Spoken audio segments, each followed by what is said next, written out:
Tired of dealing with annoying flies, fruit flies, and gnats in your home? The Zevo Flying Insect Trap is your ultimate solution. Don't wait.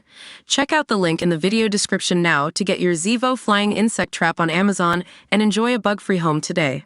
A female powerlifter has hit out at what she calls a two-tier system that favors transgender athletes after her suspension doubled that of a male-born competitor. April Hutchinson was punished by the Canadian Powerlifting Union to a 2-year suspension after she appeared on Piers Morgan Uncensored last year, when she remarked on the physical advantages that a male has over a female. She specifically named transgender powerlifter Andres, who set an unofficial women's world record last year, in her remarks. After hiring an attorney and appealing her suspension through a third-party agency, Hutchinson was eventually able to get her suspension reduced down to 1 year. But Andres, who has been accused of bullying, discrimination, harassment and racist behavior for comparing herself to ethnic minorities as well as wishing death upon at least one other powerlifter, was suspended for just 6 months. Hutchinson now says the discrepancy between their two punishments is evidence of a two-tier system, almost like favoritism, of how transgender individuals get treated compared to a woman that is just fighting for fairness in the women's category.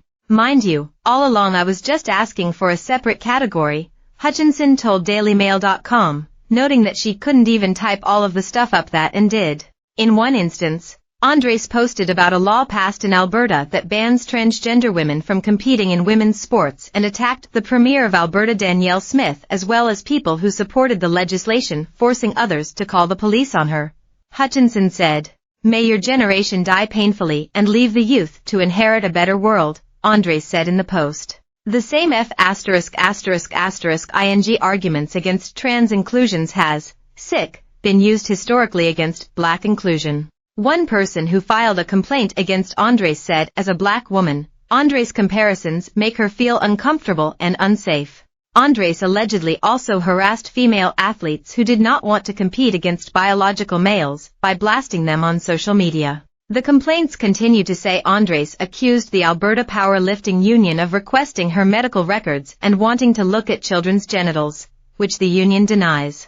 She also allegedly accused female Canadian Powerlifting Union members of making profit off of hate, and wished death on some members. The union eventually made its own complaints against Andres, Hutchinson said as she accused her opponent of wanting to touch people at volunteer events. She now says Andres' punishment for the alleged behavior pales in comparison to what I faced for fighting for fairness in the women's category. Hutchinson has argued that having Andres compete against biological females creates an uneven playing field in her sport. Andres currently holds multiple powerlifting records in the women's division, and in 2023, she competed at the Canadian Powerlifting Union's 2023 Western Canadian Championship. Her total powerlifting score was 597.5 kilograms, the total sum of the heaviest weight lifted in squat, bench and deadlift.